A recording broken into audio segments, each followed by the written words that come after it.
Leadership is a choice, not a position. And so kind of to your point, our ability to influence, not manipulate, but to influence, I think it's the greatest skill we could have in our tool belt there. And so when you ask about leadership, I believe, while I understand that you're saying, they could be very different, someone who's able to influence versus someone who's able to lead, I think the best leaders are those who focus on influencing, because that brings out the empathy part of leadership. How do you get 10,000 people to take a step to the left? What's behind the relentless mindset of a world champion?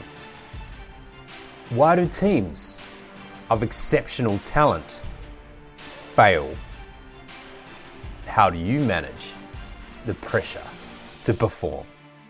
These are just some of the curious questions we will attempt to answer as we bring you world leaders, curious minds, exceptional talent, successful CEOs, and incredible human beings who know how to inspire great leaders and are inspiring great leaders themselves. I am Craig Johns, high performance leadership expert, international speaker, and CEO of Speakers Institute Corporate and World Sport Coach.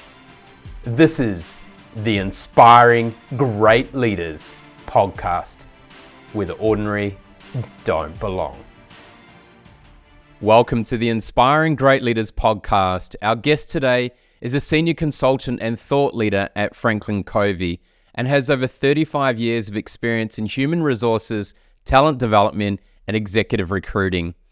Our guest has been with FranklinCovey for 28 plus years and until recently spent 18 of those years as Chief People Officer and Executive Vice President. He was responsible for the global talent development in over 40 offices reaching 160 countries. Prior to FranklinCovey, he worked in the medical industry for 9 years, where he recruited physicians and medical executives along with marketing physician services to hospitals and clinics throughout the country. I have the privilege of introducing you to a wonderful human being who strongly believes that to become a true leader, you must first be the change. Someone who is passionate about navigating difficult conversations and is the author and co-author of the best-selling books, Get Better and Everyone Deserves a Great Manager. Todd Davis. Todd, welcome to the show. Thank you, Craig. I appreciate that very warm introduction. Yeah, so we were talking off air just before we started, and you mentioned that you're based in Utah in the USA. But I'm really curious, where did you grow up, and what was the big dream when you were maybe running around the playground with your mates? Yeah, well, I grew up here. I grew up in Salt Lake City, right in the heart of Utah. And boy, the big dream, well, I knew, or at least I thought, I always wanted to live by the ocean. I had this fantasy of living somewhere in California and by the beach and have a beautiful beach house every day. And then I got older and started to understand finances and cost of living and things like that. So we go to California, we go to the beach often, but we have stayed put here in Salt Lake City. Yeah, wonderful. And for you, were you a natural leader or follower during your sort of teenage years, during high school? Yeah, that's a great question. I haven't been asked that before. I am certainly more of an extrovert than an introvert. Not necessarily take charge kind of person when I was younger, but I was always quick to I was always quick to jump in and help. If you're familiar with the Gallup Strengths Finder, my number one, and I wish I had known this as a young child, but my number one strength is empathy. And it finally made sense to me as I got older and took that Strengths Finder, realizing that there was a reason why I would feel so emotional for someone who seemed upset when I didn't even know that person, or would almost feel the feelings of another person on the playground. It was really odd to me and embarrassing to me at the time, but as I've grown older now and understood what a great gift that is to be able to look at things through other people's eyes. Yeah, so I'm a Gallup certified strength coach, so fully understand empathy being number one. I think mine is about 30, 31. But I have the beauty of relator and responsibility in my top five. So that helps me with the compassion side of things. So see things differently. But you talked about helping people, that willing to help. And, for me, when I've always been asked the question around, what's the most important skill set that you have required as a leader and even in high performance sport as a coach? And for me, it was undoubtedly more than 50% of my role has always been care. And so I'm really curious for you, when you think about leadership and your leadership, what do you feel is the most important thing, or is it very similar?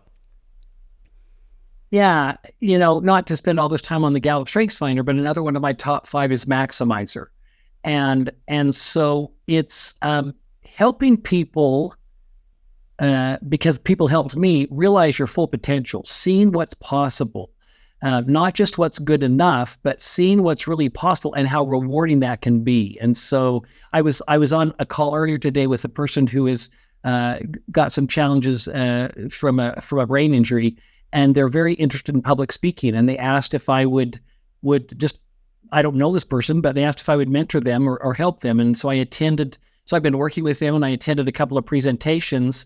And it's just very rewarding for me to have someone be able to help someone realize their passion and what they're excited about. And this idea of serving or helping, I'm sure some of it is where I get my validation from. We all want to be liked. We all want people to need us. And so I'm not foolish enough to think that part of it isn't based in that, but I don't think there's anything wrong with that. I get my greatest sense of satisfaction and fulfillment by being needed by others. Maybe that's an ego thing. I don't know, but my intent is pure. Yeah, it's interesting. When we talk about the word leadership, right? Everyone is a leader in a way. Some lead us to great destinations. Some lead us down the wrong garden path sometimes, and some you're just really confused about where they're actually going. But when we think about the ability to influence someone versus the ability to someone to lead someone really well, to me they're quite different. We talk about leaders in different organizations, or even in politics and countries, etc. We see differences in that ability to influence versus what we would deem as a great leader. For you, what else, we've talked about that helping ability, but for you, what else would you see in someone who's a really great leader? Yeah, well, I love what you just focused on as far as the ability to influence, because I think it's the greatest strength we can have, whether we're in an individual contributor role or whether we're in a formal leadership role. You mentioned I've been with FranklinCovey going on 29 years now, and Dr. Stephen Covey, who I had the great privilege of working with before his passing, he made the point often that leadership is a choice, not a position. And so kind of to your point, our ability to influence, not manipulate, but to influence, I think it's the greatest skill we could have in our tool belt there. And so when you ask about leadership, I believe, while I understand that you're saying, they could be very different, someone who's able to influence versus someone who's able to lead, I think the best leaders are those who focus on influencing, because that brings out the empathy part of leadership. It's where I'm taking the time to see things through Craig's eyes. I'm not agreeing with him. I'm not disagreeing with him, but I'm really making sure he feels heard and understood, and that I'm truly looking at, as best as anyone can, looking at things through his lens, because once I do that, I'm able to put things in a format or a discussion that can really resonate with him, and I can meet people where they're at, so to speak. And then be able to influence them, and hopefully for good, to build up their strengths and to become the very best that they can be. Yeah. So as you're kind of moving, those teenage years into more of your early 20s, starting at your career, what for you, were you able to hold a really good conversation at that time, or were there conversations you kind of got stuck with? How did you cope in those situations where you were in having conversation with people? Yeah, I'm so glad you asked that, because I was just telling the other day someone a story about this, this topic we're going to get into of navigating difficult conversations, one of our work sessions. I was in my early 20s, and I was the manager of a big event center here in Utah, where outdoor concerts were held about 2,000 people. There was some live theater. There were some theater companies that came in and produced musicals there. And I remember, as the manager of this event center in my young 20s, there was a situation that arose where a promoter from the groups that they would bring in, the concert people, he was quite he was a bully, and he was not shy about just getting his way and whatnot. And then there was another group that brought in this theater group. And anyway, long story short, there was a conflict with who had the stage that night to rehearse. And this had a bullish, loud promoter was arguing that it was his turn to have the stage, and they were getting ready for a big concert the next night. And I found myself in my young 20s trying to be the mediator or the negotiator between these two people. And the person that ran the theater was a little more professional and subdued. And I felt totally lost. I mean, and I had to resolve this. And I'm working between this, lack of a better term, this bully, and then this other person who's trying to be reasonable. And it felt like about 3 days, but it was probably about 45 minutes discussion. And somehow we got to a resolution.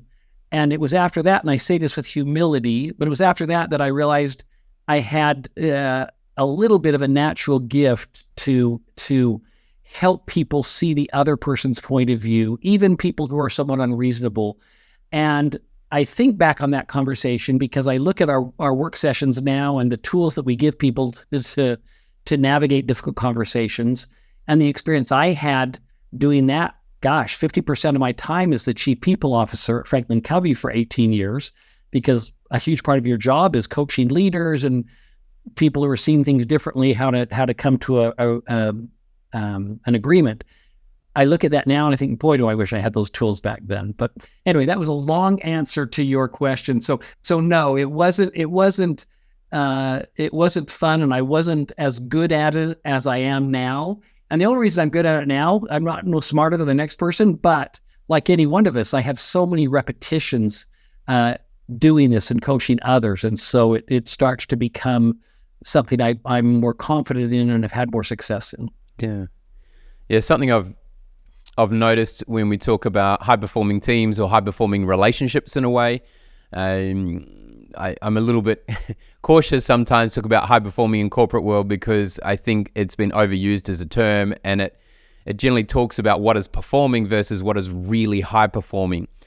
And what I've noticed in those truly high-performing teams in, say, sport, or even I've seen it in the corporate world or other areas, is that difficult conversations and conflict occurs more in those teams and more in those environments than it does in what would we call either just a performing team or performing relationship or a non-performing relationship.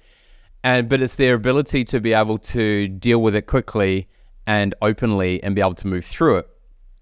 And so for you, from your experience or from the research there, what holds people back, and why do they have such a fear of being able to approach someone when there is a difficult conversation to be had?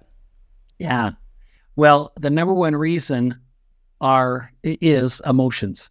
We are so concerned about the unknown, what emotions are going to come up. We are worried about how to approach that.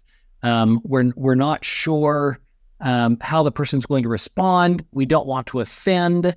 We want to, everyone has something at stake. When we're approaching a difficult conversation, it's so helpful to remember that everyone has something at stake. If I've got someone on my team who is not performing up to the level they should be performing at, well, of course, their reputation, their livelihood is at stake if we can't get this corrected. But I also need to think past that and think, what else is at stake for this person as I'm preparing for the conversation? Well, their dignity is at stake. It's embarrassing to be called out on something. So I've got to remember that, all of those things, so I can have this element of consideration for them. But what I also need to remember is what's at stake for me. And this is where the courage part needs to come up. We want to have this balance of courage and consideration. So what's at stake for me? Well, my team's not performing as well as we should be because of this person who's not doing everything they should be. What else is at stake for me? My reputation. I mean, people are looking at me as a leader to say, are you going to address this or not? What's also at stake for me, and this may not be true for every leader, but it is for me, I care deeply about people on my team. I want to make sure that the relationship remains intact and that we can still be collaborative and respectful of one another after I have this conversation. So if we can take the time first and foremost to recognize what is at stake for both parties, that helps us as we begin the conversation to start off with this balance of courage and consideration. And most of us know, I haven't known you long enough, only for 15 minutes, but most of us know what is our general tendency. I mean, of course, it varies with the person or the situation, but there are some people, and when I'm teaching workshops and that, I'll ask, how many in the room tend in general to lead more with courage? You don't really shy away from saying what needs to be said. And about a third of the room will always raise their hand, a fourth to a third. And then when I ask, of course, the other, and how many of you, it's easier, more comfortable for you, and you tend to lead with consideration, the rest of the room raises their hand there. And there's no good or bad in that. I'm not a bad person if it's easier for me to lead with courage. But what is helpful to recognize is that because I tend to lead with courage, I need to make sure my balance is in check when I'm planning out this conversation and making sure that I am recognizing enough of what is at stake for the other person as well. So I have that balance. I hope that makes sense. I kind of talked a long time about that. Yeah, it's good. I mean, most people will sit there, in general, people tend to shy away for it as long as they can, but it's interesting, right? They're quite, in a way, you're a little bit willing to kind of suffer yourself and deal with the stress and be stressful, and you don't even know if the other person is in a stressful mode or not. And so you protect the other person before you protect yourself in many cases, which is really interesting. To your point, though, exactly that. Our brains, whether we're in the U.S. or in Australia, our brains are wired to act this way. And so if we're feeling anxious, if we're worried or defensive, they go into this fight or flight mode like our ancestors did to survive. And to your point, I can be worried for months before even having the conversation and already build up this huge defense mechanism in my brain when the conversation hasn't even happened, and it may not turn out as awkward or as frustrated or as emotional as I think it will be. And so that is number one reason why not to postpone. The other reason, and I'll tell you just a quick story. I had a situation, and I'm a little bit embarrassed about this because I was the chief people officer, and so I'm supposed to be coaching others how to do this, and yet there was a situation on my team that I was feeling so uncomfortable about bringing up with a particular member. And it had to do with a personal habit of theirs, and it was going to be embarrassing, and I didn't know how to bring it up. And I kept thinking, oh, maybe it'll just go away on its own. maybe somebody else will talk to them about it. Because I stressed, like you just talked about, so much about it. And I thought I was being so considerate of them, holding off because I didn't want to hurt their feelings. Well, about 8 months, it took me about 8 months, shame on me, to have the conversation. And yes, this person was embarrassed and offended and angry and everything else, but they were more upset than anything that I had stewed on this for 8 months. And they told me that. They said, while I see it differently than you, Todd, the fact that you knew this 8 months ago and you let me go on for 8 months, and so I remember that situation, Craig, and I think, boy, Todd, if you really want to be considerate and if your heart's in the right place, you owe it to that person to talk to them directly, even if they're going to be upset, just like you and I would want someone to call us out on whatever we may not be noticing or may not be aware of. And so for people who tend to err on the side of consideration, don't lose that consideration, but remember the most considerate thing you can do is to help the other person be more successful than they already are. Yeah, I like that.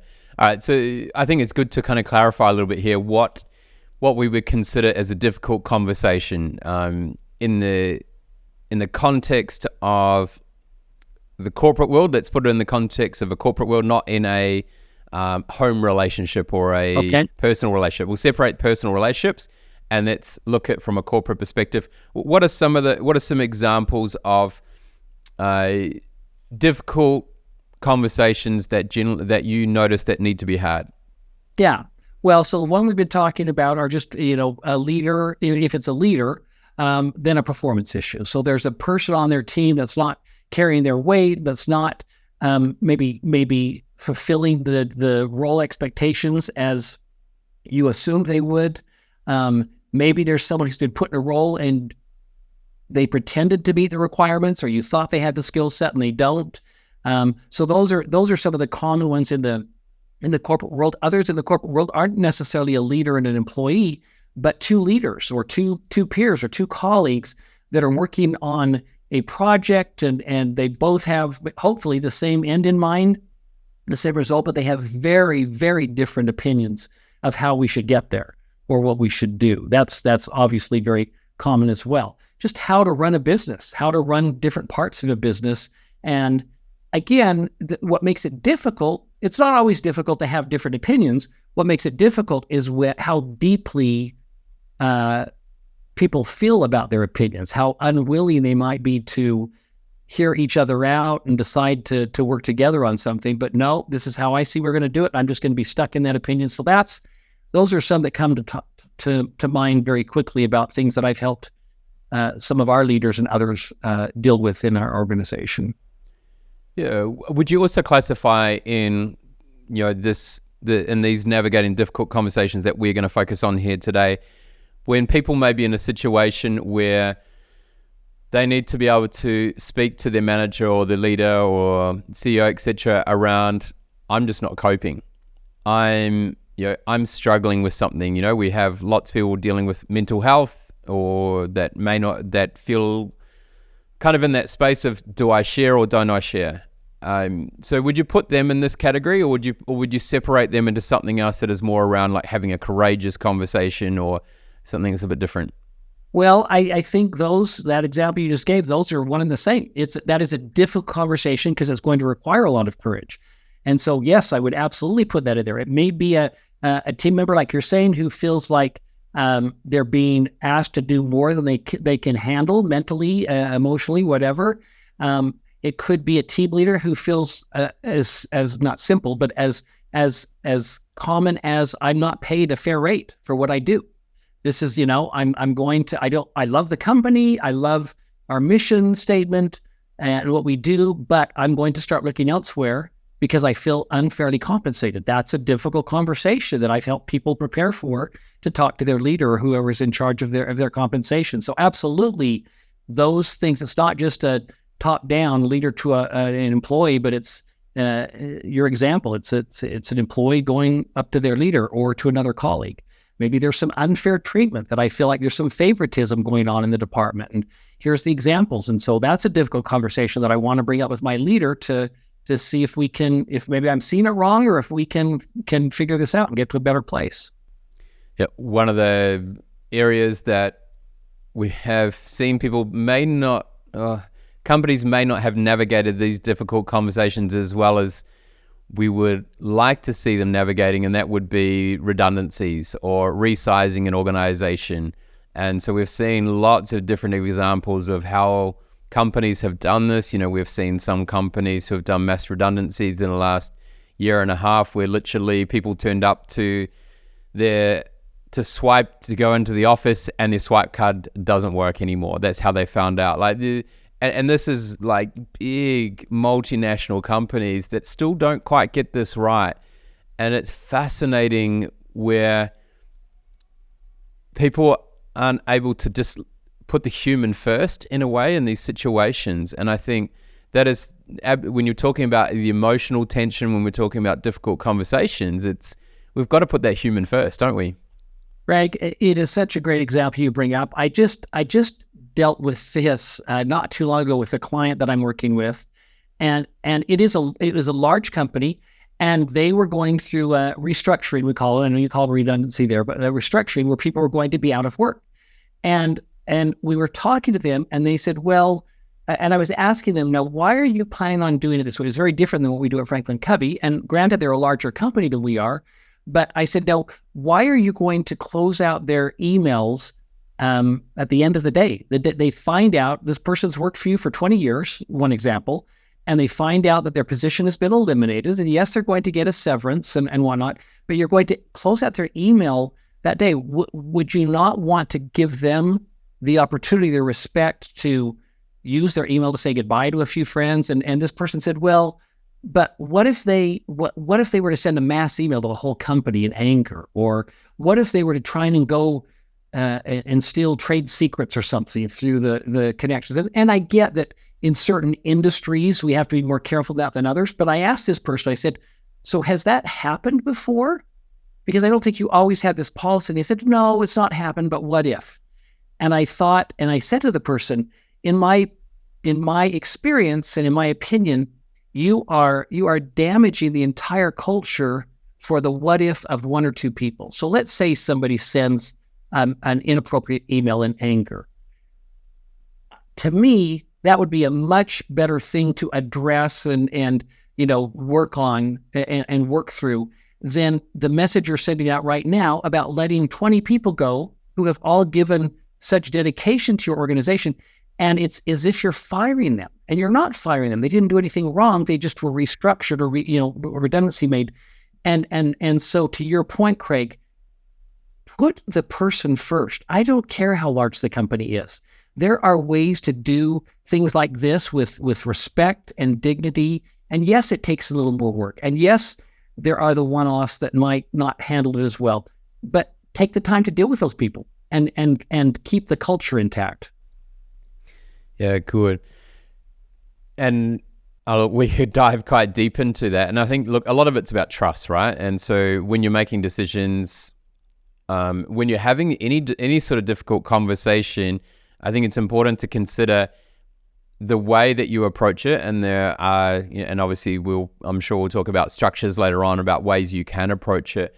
But if you don't approach some of them in the right way, you can not only lose trust with that person, but you can lose trust with your entire team depending on how it's done, right? So you've got to look at, okay, is it actually worth having this conversation or not? And I think that's a good question to maybe go into now is, how do we know when it is a good idea to have that difficult conversation, or when we should just say, hey, you know what? It's not worth it. It actually doesn't need to be had. It's not even worth it. Let's just wait. It's a really great question, Craig. And it's a good question to ask ourselves. Is my reason for wanting to have this conversation because it'll make me feel better? I want to tell this person off, or I want to, make sure they know my way. Or is my reason for having the conversation because I really want us both together to get to a better point on this project so we can collaborate more, whatever the situation is. So I love the way you framed that, because not often, but occasionally when I will ask people that question, tell me what you hope the outcome of this conversation to be, they will, once in a while, someone will say, well, they'll know how I feel. Okay, and what will they do differently once they know how you feel? Well, nothing, but I just really want them to know how I feel. And I will ask the question, so is it worth that? I mean, that's what do you need out of the conversation? But I don't see there's anything that they need out of it. And you don't really need them to do anything differently. You just want to tell them off.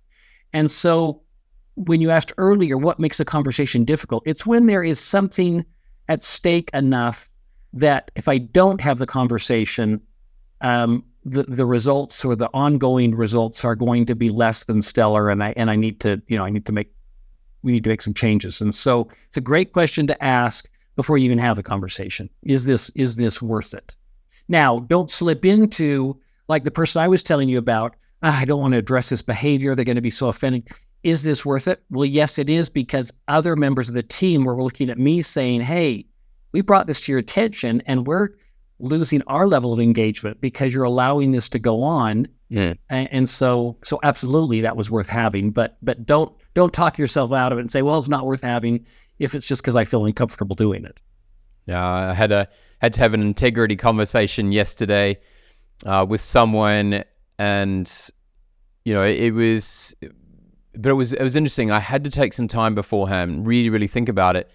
And because the reason being is the behavior was outside of what is accepted on our team and the DNA that everyone lives by and breathes by. But then I sat back and looked, and obviously when I first read the emails that was coming through, and I'm going, look, this behavior is not well. I was reacting to begin with, like internally reacting. I'm going, all right, let's just step back from that reaction first, because we don't want to be reacting, we want to be responding here. And then it made me think, hey, look, this behavior is actually not something that is consistent with that person. And so I'm like, I actually need to find out if this person's okay first. And so that was my approach going into the conversation, was literally I just needed to ask them, are you okay? Is everything okay? Wow. And to first kind of set the scene, and then I was like, okay, cool, all right. Then I could go and address, all right, this is something I've observed. This is the behavior I've observed. Can you explain? And give them that opportunity.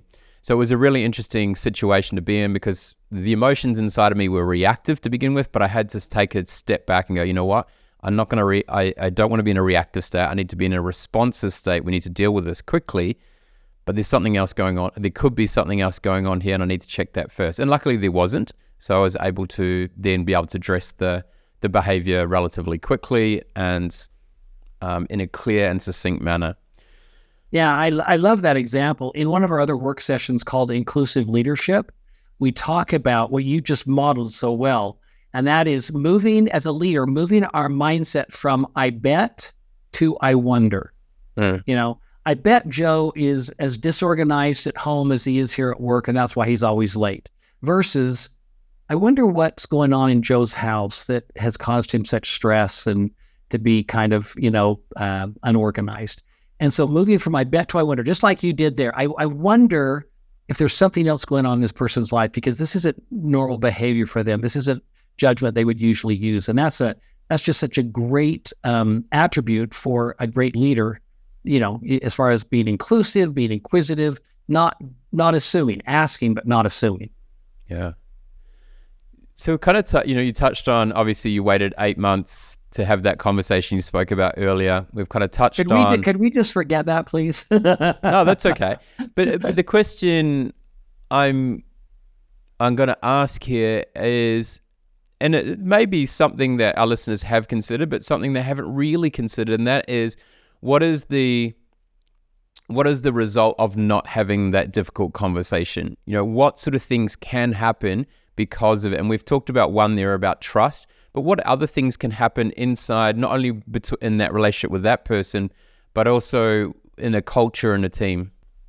Yeah. Well, certainly 8 months of anxiety that I didn't need to have, letting this build up and worrying about it. And it wasn't on my mind 24 hours a day, but it was on my mind at least once a day, thinking, I gotta figure out how to do this. So that was a result of a bad result of putting that off. There was what we've already talked about. There was the result of this person being unaware that this was hurting their brand or their reputation. And then there was what you were just alluding to. There was the result of how people were viewing me and my strength or lack thereof as a good leader. Someone who's willing to do the tough things in a compassionate way, but still to do the tough things. So there was my reputation and my brand. And then there was just the overall output for what this person was responsible for that was being damaged, so it was hurting that output and the results that this person was responsible for, and therefore hurting the company. So there was a lot of negative outcomes because of my avoidance of having this difficult conversation. Yeah. All right. So let's say we've got a difficult conversation, right? So we've identified we have a difficult conversation. And then we're looking at it from a spectrum of, yes, I'm ready to have that conversation versus, no, I'm not ready to have that conversation. And then in the middle, there's this level of hesitation. And for me, I kind of look at, okay, what is the level of the difficult conversation? Like, so is it low level, or is it really high level in the impact that it can have? And if I hesitate and it's more towards the higher end, then I will actually have a conversation with someone else about it first. And, in most cases, I have to keep it confidential around who it is and etc. But I have the conversation around the behavior and to see it through someone else's eyes first, because our biases will kick in, and then there's no one out there who can say they can remove all bias. There's no way. You're always going to have bias kicking in at some point. Right. And I always find that really, really valuable. Do you find that sometimes that, and actually the other person, someone else, I love this. So in Australia and in New Zealand, the Commonwealth countries, we have a sport called netball. And so I'm not sure if you've ever heard of it in the USA. Sort of similar to basketball, but you're limited to the number of steps you can take. It's on a smaller court, you have no backboard, and you've got areas that you can move between depending on your position. Like you can't go to every part of the court, so to speak. And so the Australian women's team have been probably the most dominant in netball throughout the years. And the coach they had was Lisa Alexander, was a famous coach for them. And I remember her talking about that if she had a really difficult conversation, and a lot of the time it had to do with a selection of an athlete, whether they were going to start or not, or it was a behavior issue. And she would, two things she would do. One, if it was at a high enough level, she would discuss it she would share how she was going to approach it with someone else, get their viewpoint. The other one, she would practice it in the shower multiple times before she actually delivered it to the person. So she'd said it out loud.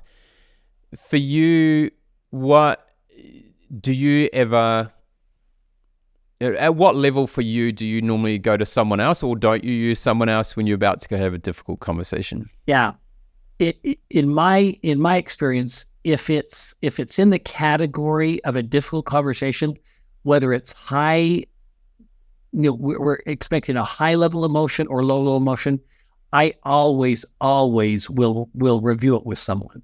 And again, I realize that can be tricky because of confidentiality, and so that was a huge part of my role as the chief people officer for 18 years. So I would work with people when they were trying to resolve issues or conflict or problems, and together we would work on what we call their purpose and positive intent statement, how to begin the conversation. We can talk a little bit more about that. But when you're structuring the conversation, it's really strongly advised and very helpful to have just that, a structure, to have put together a framework so you're not just shooting from the hip, is the term we use in the US, but not just shooting from the hip and hoping it goes well, but realizing and having rehearsed in your head the order in which you're going to talk about things. Now, the conversations never go how you planned, but that's okay, because if you have this center line or this structure in your head, when it gets pulled off course through emotions or whatever, we have some ways for dealing with that, which we can talk about. And then I have a plan to come back to. I have this center line to come back to. So we begin every conversation, the people that I coach, we begin every conversation with creating a purpose and positive intent statement. And this is to make sure you have a balance of courage and consideration as you go into this. So the purpose part of the statement is what I need out of the conversation. It's the courage part. And then the positive intent is, what does Craig need if it's you and me? What does Craig need out of that? And so a purpose positive intent statement might sound like, hey, Craig, I really appreciate you taking time to meet with me today. I've got to bring up kind of a sensitive issue that I know is going to maybe sting a little bit, but I want you to know that my only intent is to help you be wildly successful in your role. So please know that. And also know that, well, I don't know how you feel. No one has the right to tell anybody how they feel. But I just am thinking about times when I've been on the receiving end of some feedback that was hard to hear. It was hard. It was hard. And so I just want you to know I have an appreciation for that. But please know, my only intent is to help you be wildly successful in your role. That's a purpose and a positive intent statement. And you're letting the person know right up front, hey, we need to talk about something difficult with your performance or whatever.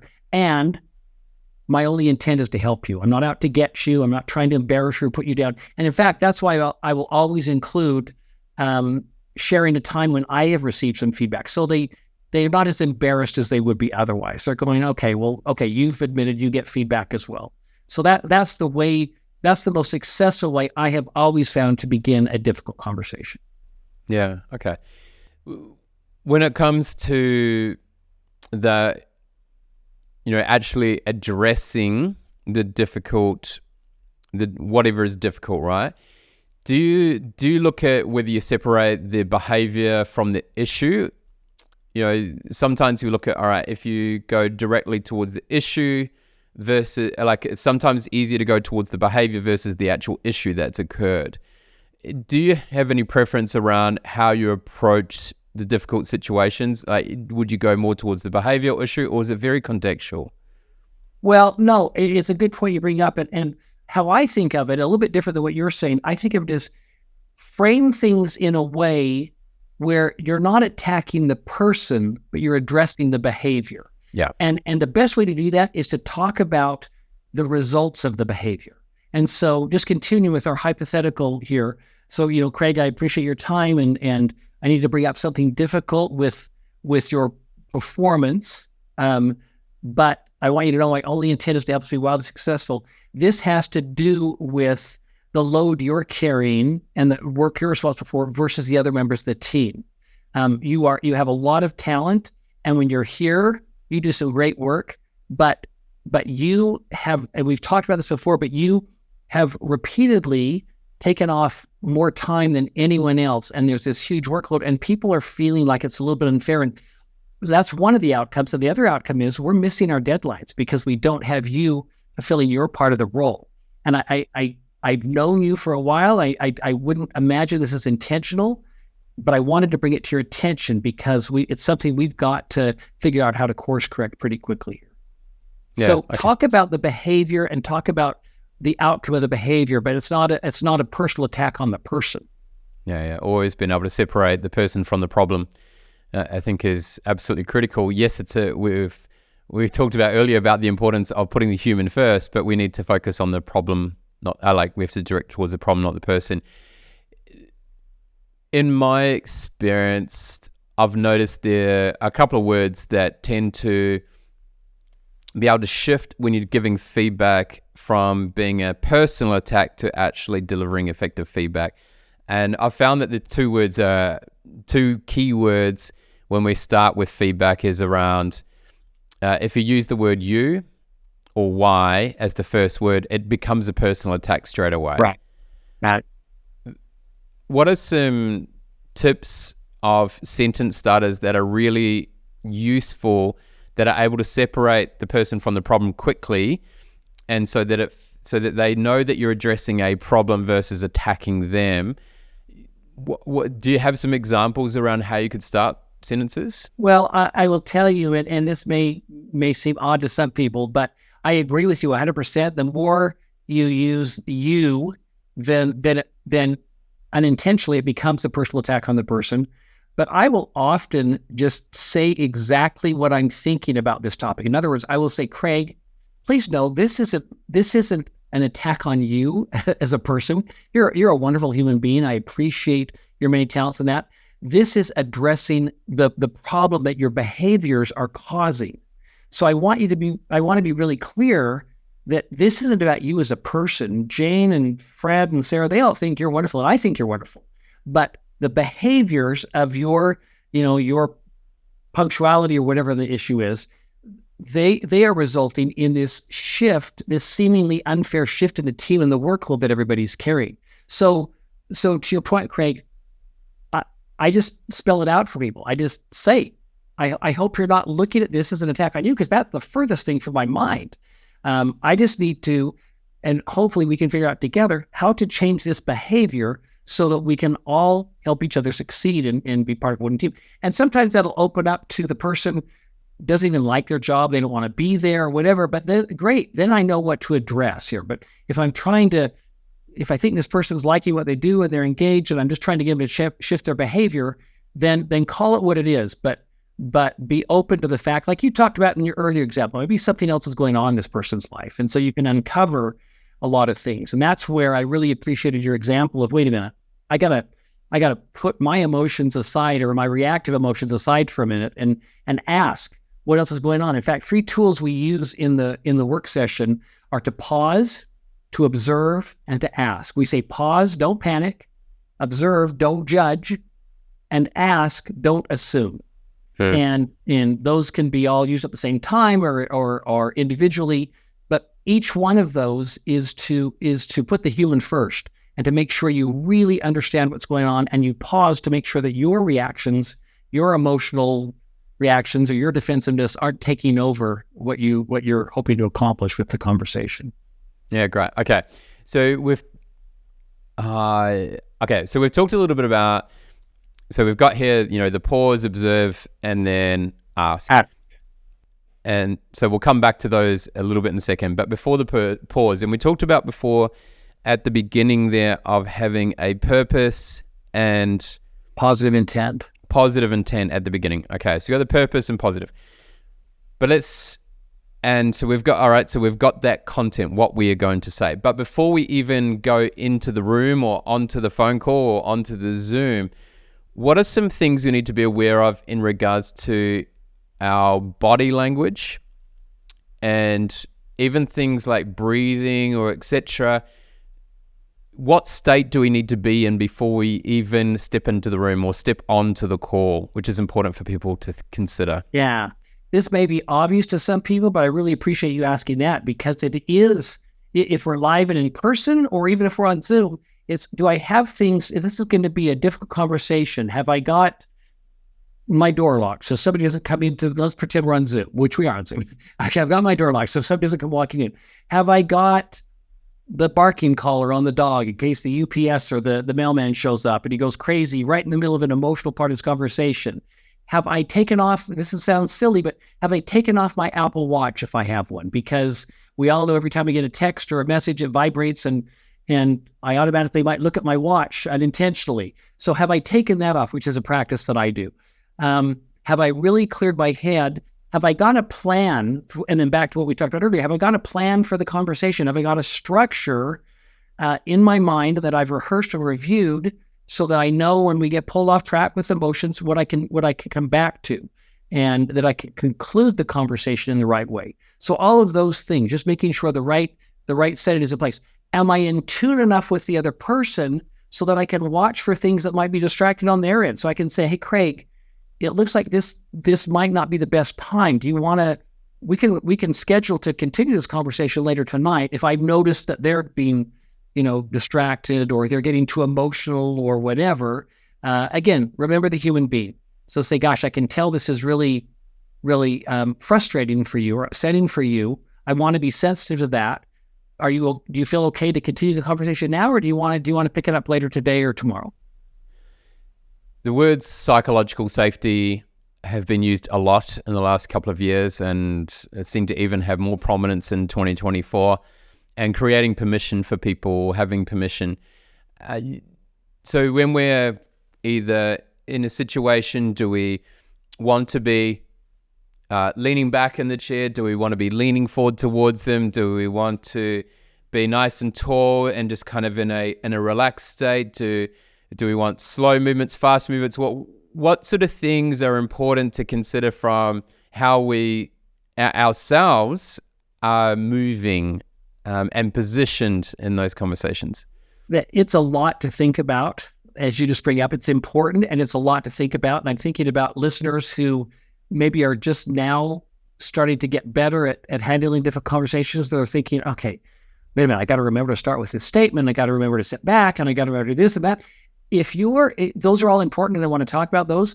But first and foremost, make sure your intent is in the right place. Make sure you're really clear on your intent, because if you're clear on your intent, look, I want to have this conversation because I really want to help resolve this situation, or I really want to help this person, then a lot of those things, if we don't get them perfect, your intent will come through. But to your point, I don't know necessarily, I mean, on a Zoom, in person, you don't want to sit back. You don't want to fold your arms. It's all experts will talk about that, showing that you're closed off or you're not really listening. You don't want to lean in too much, or it shows you're being overly aggressive. But you want to be careful. Some of the more subtle things, you want to be careful of eye rolls. I have a tendency when I'm trying to think on Zoom, when I'm thinking about what I want to say, and I'm talking to a person, I will look up like this. And I've noticed in recordings, I think, Todd, why are you doing that? It looks like you got distracted by a bird up in the sky or something. And so in fact, this might be obvious for people, but right now I always move your image right up under my camera, because I wish we were in the same room. We can't be, but I wish we were in the same room. And so I'd like you as much as possible to know that I'm looking you in the eye, and that I'm really here, fully present with you. I would watch, the hand movements. Now I'm using them because I'm passionate about what I'm talking about. But if I'm someone who gets angry, when emotions get high, which I'm not, but if I were someone that gets angry, I'd be very careful about the hands going up, because that can feel not as psychologically safe as just keeping your hands down and remaining calm. I think it's fine in a conversation. In fact, it's more than fine. It's very appropriate. If I'm feeling anxious, I've initiated the conversation and I'm feeling anxious or emotional, to say, hey, Craig, I wonder if I'd like to think about a few of the things that you have shared. Could we take a pause for an hour? I'd like to, or what the next break is in your day. I just want to take a break and kind of think through things. Would that be all right with you?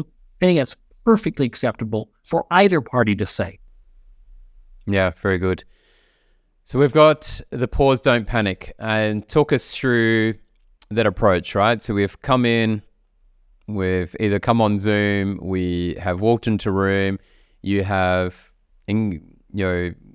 pleasantries have been passed, and you're sitting down now, and we go into that first part of pause, don't panic. Explain that, what people can do during that process to make it feel comfortable for both them and the other person, especially when adrenaline's probably starting to kick in a little bit. Yeah, it is the time when leaders or individuals, depending on who's initiating the conversation, but whoever's initiating the conversation, it's when they need to have the most discipline. And they have, and most people, I don't know anybody who's going to develop it on the spot. You've got to have thought about it beforehand. And so I'm thinking about a conversation I had when I was still chief people officer, but it was, I had a sense because of this person that it was going to be a little bit volatile, that there would be, quite the loud voice on his part, and the language and everything else. And so I thought through that, and I began the conversation just like we've been talking about with a purpose and positive intent statement. And I'm making this name up, but I said, Jim, we need to talk about the relationships between the team members on this project you're leading, and the fact that other team members are feeling quite threatened by you. And it just set him off. And he said, well, what? And in fact, he modeled the very thing I wanted to talk to him about, was this explosive behavior that he had. And it was everything I could do to just listen while he ranted and raved for probably, it felt like 20 minutes, but it was probably like 5 minutes. And then finally, when he finished, and I was acknowledging and nodding, but I wasn't interrupting, I said, okay, so what I hear you saying is that and I'm making this part up, but what I hear you saying is that you're feeling like Jane and Joe and Fred aren't carrying their weight, and you're having to continually pick up the burden, and that's got you pretty frustrated. Am I understanding correctly? And yes, and not only that, and they went on and on and on. And that went on for about 10 or 15 minutes, Craig, where I just listened to understand, not to reply. 7 habits, which many people are familiar with, the 7 habits of highly effective people. Habit number 5 is to seek first to understand, then to be understood. And the whole principle there is listen with the intent to understand. And it can take time and it can be frustrating, but I had to remind myself of what my intent is. It was to get this situation resolved. And it finally, I don't want to say wore him down, but he had finally talked so much that I hadn't talked at all. And all I did was restate back to him what I heard him saying. And he finally, the tone, the anger, the volume started to drop down. And I finally kept repeating back, and he said, yes, that's exactly how I feel. And I said, I appreciate that. I didn't agree with him, but I said, I appreciate that. And I can see that that's really frustrating for you. What do you think? What would it look like, Jim? I forgot what name I had made up. What would it look like for you, Jim, if we had a collaborative team, if you didn't feel like the weight was all on you? What would that, paint a picture for me what that would look like?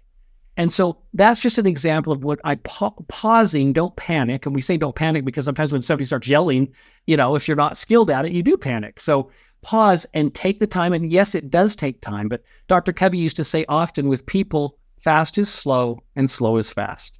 Meaning slow down, take the time, because in the long run, you'll be able to move quicker once you get the problems resolved. So that's an example of pausing and not panicking. Okay, great. So So the pause, don't panic is both at the beginning before we speak, and also but also when we're in the conversation. They might be aggressive, they might be coming up you, just keep pausing, and it's while you're listening. Yeah. Well, and then, yeah, exactly. And then the next tool, we said pause, observe, and ask. The next one is observe, don't judge. And with this specific example, with the made-up name of Jim, I remember going into the conversation thinking, okay, Jim's a hothead. Everybody knows he's a hothead. But I tried to remember, okay, just start the conversation fresh. Even though he's a hothead, don't judge. Just go in and listen to him. And through that process I just described to you, there were some things that I could see glimpses of where he cared deeply about the project. And I probably would have missed that if I had just gone to my typical judgment of knowing that this guy's a hothead. And so that gave me an opening to talk about, boy, I heard when you talked about the graphic design piece of this, I could just tell how passionate you are about that. And it's so important, the detail that's done on that. So it gave me, and again, it's all sincere. It's not manipulative, but it gave me an opening there to connect with him at a deeper level. And then the third tool, to ask and not assume, is very similar to observe and don't judge, but to ask questions like you did of your person there, to move from I wonder, to move from I bet to I wonder. I wonder why I wonder why this is such a difficult thing for them, or I wonder why they would send an email like that, or I wonder why, they're allowing this to happen. There might be something else going on. Yeah. Okay, that's good. Obviously, one of the things I've noticed a lot of people do when they're in tense situations, either uncertain situations, or they're dealing with difficulty, is they tend to talk too much. And so how important is less is more when it comes to regards to difficult conversations? Yeah, very important. The rule of thumb is 80-20, that you initiating the conversation, like in this experience with the person I'm calling Jim, he didn't have any problem talking 80% of the time. But yeah, it's a really good watch out is that when we get nervous or anxious, we tend to talk more because we think if we keep talking, we can somehow get the problem resolved without even hearing anything from the other person because we're nervous and anxious. And so you want to do just the opposite of what your natural tendency is going to be in that. And a lot of questioning, help me understand, or, okay, I can see, that we see it differently. Would you mind taking a little more time and explaining to me your perspective on this? Just a lot of open-ended questions to keep the person talking. I can't tell you, not necessarily from a difficult conversation standpoint, but how many times people would come to me with a problem in my chief people officer role, and let's say they visited with me for an hour, I would ask 5 or 6 key questions, and they would leave my office saying, "Oh, Todd, this has been so helpful. Thank you so much." And I would think, well, you solved the problem. I just asked some questions, but you came up with the answer. And I think that's important to remember, even in difficult conversations, that people that are seeing things very differently, when asked the right questions and when given the respect, I want to keep coming back to what you said about put the human beings first. They can often figure things out together and in a respectful, collaborative way. So all depends on where your intent is. And I think collaboration is really important in that situation. Our job is to create the environment for them to understand first, but then to be able to solve second. That's right. And yeah, that's right. If we want a change in behavior, or we want a change in circumstance, or whatever it may be, then we've got to give them the opportunity to feel like they own it. And so when you talk about they're asking those key questions, but then listening for 80%, even more sometimes, and allowing them to solve it and just guide that conversation, I think that you generally tend to get the best outcomes rather than you trying to solve it, which sometimes is required, but in most cases, if you can get them to do it, you're in a better situation long term, and you have that trust and respect from them because they feel like they have learned and achieved something out of that conversation. You just hit on such a key thing that and again, some situations don't work this way, but most do. If you can give them some ownership, that they feel like they have a choice and that's why I love the question. So tell me, Jim, what would the ideal working relationship look like for you? If we could wave a wand and have this issue resolved, what would that look like? What would be the specifics? And that gives them respect and shows you value their opinion, and they can start to visualize how to get to that happy ending, so to speak, with the resolving the problem. Yeah, which is invaluable. In regards to those difficult conversations, what if we get to the end of that difficult conversation and we find ourselves in a position where it's not resolved, or a position where we have escalated potentially the tension in the other person, and we may not have tried to, but it has occurred? How do we then deal with it? Yeah, it's great question. And I think, a lot of different situations require a lot of different things. But if it's a manager and an employee, and the tension is only escalated, and many times the things don't get resolved in one conversation. So first, I would have several conversations to see if we can get it to where I need it to be if I'm the manager. But then eventually, and what comes to mind is I remember people saying to me, well, that's your opinion.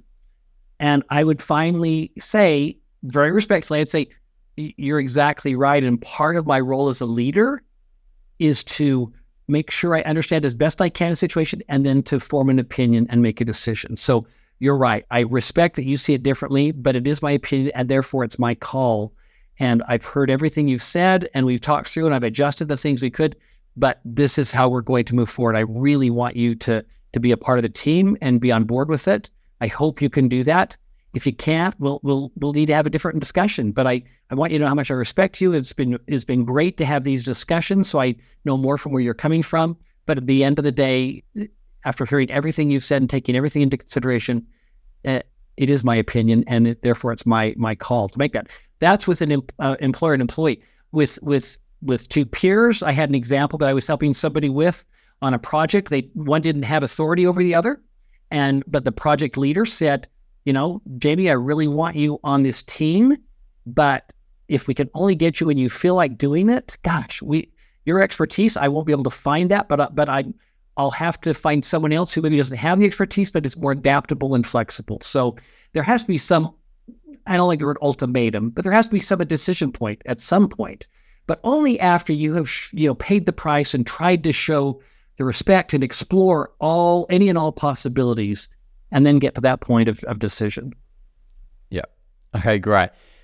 If you're a leader of an organization or leader of a team, how do you create an environment where it's encouraged and accepted as the norm to have courageous and difficult conversations? How do we set about, what's some things that we can do to create that environment where it naturally can occur, so we can reduce tension that is either known or unknown inside a team and working environment? Yeah. Well, you mentioned earlier about the cultures where there are just superstar performers versus just okay performers. I can't remember your exact words, but the idea was the conversations get much more difficult at that superstar level. And that's true, because we have people who are not perfectionists, but really want, for good reason, they want the very best outcomes. They care so deeply about their organization. And so I love your question. And I, as a leader, would say, what you want to create is a culture of feedback. We want to create this culture of feedback. How do I do that? Well, first of all, I state it, and I've got to be sincere, but I meet with my team and I say, hey, we have got the all-star team here. I think I don't just speak for me, I think I speak for all of us, that we want to continually be outperforming and getting better and better all the time. To do that, we need a culture of feedback. And what I mean by that, folks, this is if I were talking to the team, is I want it to be so acceptable that we're always giving each other feedback in a respectful way, but that we feel very comfortable, and you all feel comfortable telling me as the leader things that I could be doing better. And that feedback doesn't become this term, whenever right now we hear, if somebody says, hey, Craig, have you got a few minutes? I've got some feedback for you. What do most of us think? Oh, crap, what did Craig do wrong now? So I would tell the team, if we could put that mindset out the window, and if we could remember the origin of the word feedback, feed means to nourish or to sustain or to foster, and back means to support. So as your leader, I want that to be the norm here. Not because we want to be looking for ways to find fault with each other, but we want to benefit by working with people who we know care deeply about us and we do about them. And so let's feel very comfortable and let's have a weekly discussion about this. I'm kind of making this up, Craig, but I would say, let's have a weekly meeting on this for 15 minutes and say, hey, is it working? Be really honest. Are you feeling called out in a bad way? Are you feeling like it's helpful? Is anyone feeling disrespected? Because we can course correct and adjust as we go along. That's what I would do. Yeah, great. I think the last couple of years have really disrupted the way we work, the way it's even got a lot of people to think about the way they lead. For you, I'm just really curious before we kind of close out today's session. I'm really curious for you, are there any skill sets that have become more prominent in regards to leadership in what we are facing now, where it seems like change is happening faster than it ever has before? There seems to be a lot more uncertainty than before. Are there any sort of key leadership skills that have really risen up that are more important now than they've ever been? Yeah, well, you've already brought it up several times, but we hopefully should have always been focused on the human being, the nature of this person that we work with, but now more than ever before. I mean, while you talked about redundancies and we have restructuring going on now, here in the U.S., we have the lowest unemployment rate on record for decades. 0.7, I think it is. 0.7 people are available for every job opening there is. And why I bring that up is with the new way we work and through virtual, capacity and technologies, people have so many opportunities. And we can hire people from anywhere, we can work from anywhere. And so we do not want to lose our top talent because they don't have to move to Australia or California or whatever for a particular job now. People are working virtual all the time. So I think great leaders need to remember that people are going to go where they feel respected and valued by their leader. And I'm not talking about employees that are just saying, well, I'm going to list all my demands and too bad about the company. We still want to hire people that want to be here, and it's mutual respect. But I think we weren't, as a leadership, as a class of leaders throughout the world, we weren't as focused in the past as we absolutely need to be now on addressing the whole person and making sure that, in fact, we have a great quote we use in our leadership courses called, or not called, but it goes, I'm a valued member of a winning team doing meaningful work in an environment of trust. And I use that phrase to coach leaders all the time, saying, boy, if you wake up every morning doing everything that you can to ensure every member on your team can say that with truth, I'm a valued member of a winning team doing meaningful work in an environment of trust. So leaders need to make sure and pay a much heavier price than they used to about making sure their people are doing meaningful work, that they feel like they're contributing. That's become so much more important with the newer generations than it was before, that I don't just want to earn a paycheck. I want to do something that's making a difference, that I can feel good when I put my head down at night. So that's, I guess, more of a mindset than anything else is where I think today's leaders need to be focused. Yeah, brilliant. We all know smart people have great answers, but the most successful people ask great questions. Absolutely. When was the last time you did something for the first time? When the last time I did something for the first time? Wow. That's a great question. You must be brilliant.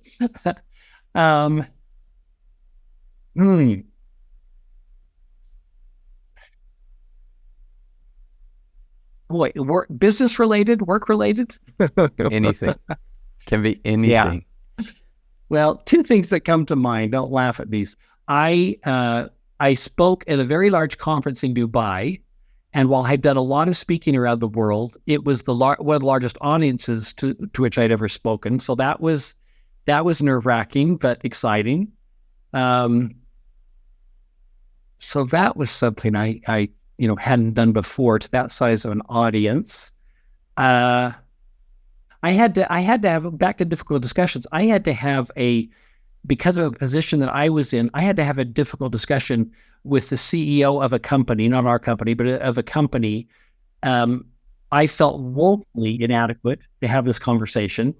I was, and I'm not junior in my career or in my age, but I just, it was a very intimidating, and yet it went better than I thought it would. But it was a conversation. I never thought I would be in a position like that, to have to talk directly with someone who was so accomplished and successful in their role, based on how we judge success, and so that was something I'd never done before. It was scary, and I'm glad that it went well. Good. What is the one question that you would love to solve? Well, I don't want to sound too high-minded here, but I don't know if it's a question or a problem. I wish, and again, I don't want to sound like I'm running for Miss America here or anything, but I think about, like most of us do, I think about these horrific wars that are going on around the world.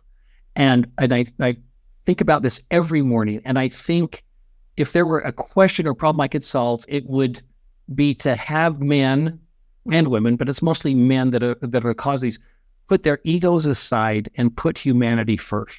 Put humanity first, and not think the same. Not say we can't have differences, but figure out a way to resolve those differences, keeping humanity in mind. That sounds very high-minded, but that's an honest response. It's a really good question. For you, what is an inspiring great leader, and who is a great example of this for you? Oh boy.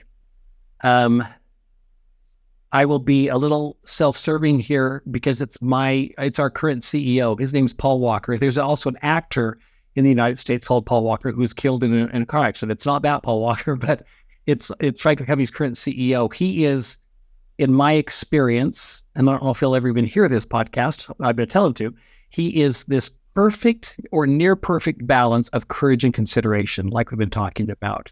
He has this near perfect balance. I think the perfect leader, there was a wonderful quote by Dr. Covey that I have hanging in my wall and in my office, and I use it all the time. It is, leadership is communicating to people their worth and their potential so clearly that they come to see it in themselves. Yeah. Let me just say it one more time because it's so powerful. Leadership is communicating to people their worth and potential so clearly they come to see it in themselves. Paul, in my experience, our CEO, is a great example of that. There have been historical leaders that I think are great examples of that. So that's my answer. Beautiful. It's been a wonderful conversation. And I'm sure lots of people have more questions or thoughts. So how can people learn more about what you do, and what is the best way for people to connect with you? Thank you so much, Craig. Thanks for this time. Really appreciate that. If they just go to our website, and we have an office in Sydney, and we have several international offices, and then we're based here in the U.S., but www.franklincovey.com. And they can connect with us there. We're a global company. We specialize in what's called performance improvement. And what we do is we help organizations achieve results when the achieving of those results requires a change in human behavior. Many call us the human behavior change company. So that's what we do. We've been in the leadership industry for 4 decades now, 40 years. Yeah, wonderful. It's a great achievement. Todd, it's been an absolute pleasure speaking with you today. Love diving deep into your youth in there in Utah and how you experienced your world at that time, and being able to realize that you had this deep sense of being able to help people and care for people, and obviously later on realizing that empathy was your number one strength. To then see how you have navigated your career and looked at, those moments where you've had to have those difficult conversations, but what you have learned along the way, and then with the research, been able to come up with a really, really great structure that people can use and an approach that allows them to ensure that they create a great environment for the person that they are, or person or people that they are having that conversation with, to be able to come to their, an outcome and be able to, I suppose, be able to address the behavior themselves or get to a point where they might even be considering that. I think it's really invaluable the way that you have approached it. I love the work that you're doing, and thank you so much for your generosity and time today. It's been wonderful. Greg, thank you. I've learned a lot from you, and I appreciate this opportunity. It's time for you to join the Inspiring Great Leaders movement by visiting craigjohns.com.au. Share this podcast on LinkedIn and be sure to hashtag Inspiring Great Leaders. We would love it if you could leave a review on Apple Podcasts or Spotify. Drop us a line with your feedback and questions, and connect with us on the Craig Johns LinkedIn, Facebook, and Instagram pages. Be sure to check out the next Inspiring Great Leaders podcast, where the ordinary don't belong.